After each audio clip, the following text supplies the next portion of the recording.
way to the zoo for the first time in his life. His aunt and uncle hadn't been able to think of anything else to do with him, but before they left, Uncle Vernon had taken Harry aside.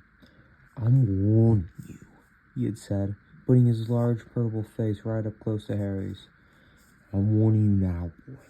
Any funny business, anything at all, you'll be in that cupboard from now until Christmas."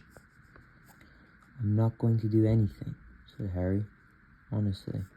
Uncle Vernon didn't believe him. No one ever did.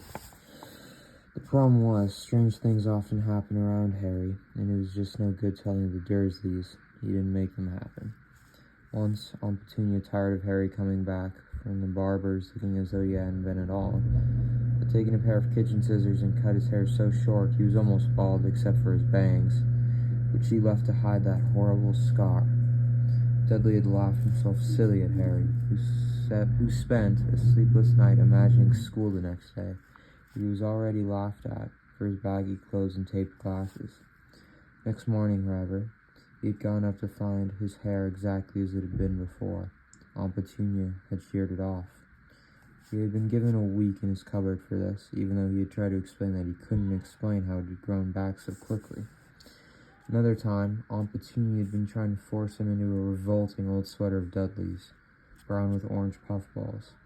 The harder she tried to pull it over his head, the smaller it seemed to become. And finally, it might have fitted a hand puppet, but it certainly wouldn't fit Harry. Aunt Petunia had decided it must.